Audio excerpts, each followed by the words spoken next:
It's not perfectly accurate to call them love notes because I never told this girl that I loved her.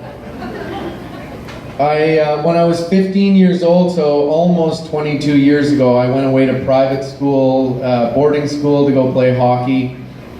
I left Vancouver and I went to Saskatchewan, and so I left a little piece of my heart in Vancouver with this girl named Tania, and we exchanged all kinds of letters. But rather than tell her I loved her, I just thought I'd sweep her off her feet eventually by supporting her in her relationships with other guys. Dear Tania, last time I talked to you, you were upset about Noah. How's that situation? Even though there's tons of garbage going on with him, it sounds like you and Luke are making up a bit. No matter what, don't listen to what other people tell you about Luke and how he felt about you, because he told you, and he knows himself best. What is up with you and Shane? Things here are pretty good. Today is the first laundry I've had since I got here, so I've been washing my underwear by hand while I shower. Has there been any good parties lately? By the way, you're the only person that writes as much as they say they will. Actually, that's not true. Theo, who is to this day still my best friend, keeps his promises. He told me that he wouldn't write, and he hasn't. Love, Lauren.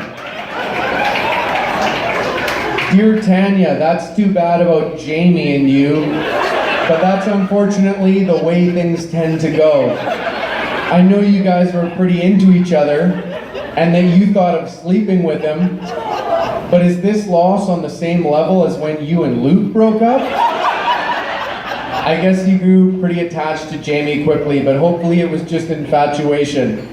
Infatuation goes way up on an emotional level and then comes down fairly quickly. Another thing that can happen to me is that instead of being really into the person, I'm really into the idea of being in the relationship. Then when the relationship isn't perfect like it was in my imagination, I lose the desire to uphold the relationship.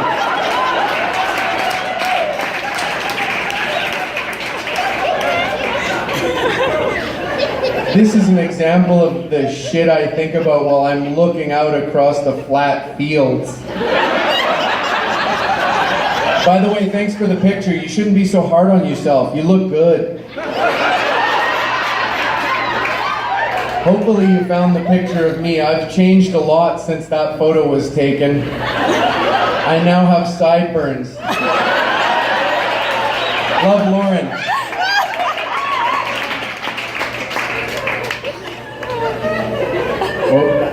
Dear Tania, your letter came at the perfect time. I was having a shitty week and I was getting really bummed out. When I'm reading a letter from home, I kind of forget where I am for a couple of minutes. What you told me about Scott doesn't surprise me at all. I've never seen him get as bad as you talked about, but I always knew he was sort of a time bomb. As for being Scott's girlfriend, I know him as a sexist who thinks girls are only for sex. And that any girl he goes out with, he thinks should be whipped. Hopefully, the shit between you and Scott will blow over. I made the honor roll, but I told my parents I have a 71, so that when they see my real marks, they'll go nuts. I heard in one of my letters from someone else that you and Luke are involved again. Sorry if it's old news, but news travels slow in Saskatchewan. I got my hair cut and the damn lady took off my sideburns. Love, Lauren. P.S. The only bad thing right now is that my roommate just started using steroids.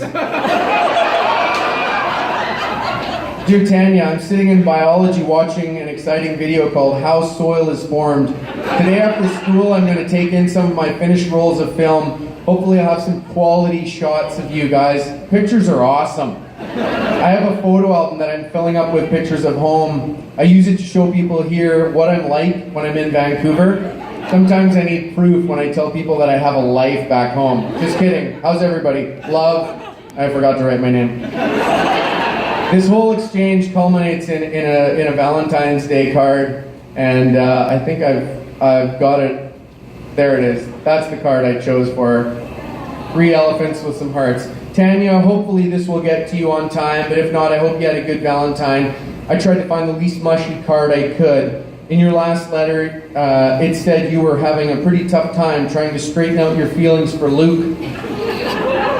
I'm no pro on the matter, but I know that the worst thing for both of you would be to stop talking. I know I've done some really immature things when it comes to that subject.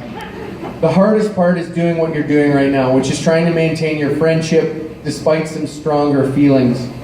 It will only get easier from here. Enough about you-know-who. Let's talk about something else. Things here are moving along pretty well. Valentine's Day is coming up and I'm still flying solo. Flying solo is great. But not on Valentine's Day. I'm totally feeling good about things at school right now. I have lots of friends here and I just feel like one of the boys. How's your driver's license coming along? I hope you can drive by Easter so you can drive me around. Just joking. I can't wait to get my license. I'll drive you around.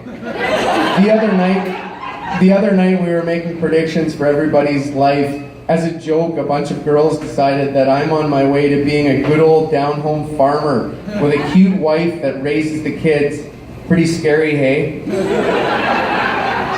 I told them what is really going to happen, that is, after I graduate from my hockey scholarship at Cornell, I will travel all over and find a sweet tropical wife who wears a coconut bra. She will take care of everything while I'm on the road playing in the NHL. After that, we'll buy a cabin on a lake where we can spend our weekends with all our kids. By the way, Time Magazine names me Father of the Year in 2009. We can all dream. Love, Lauren.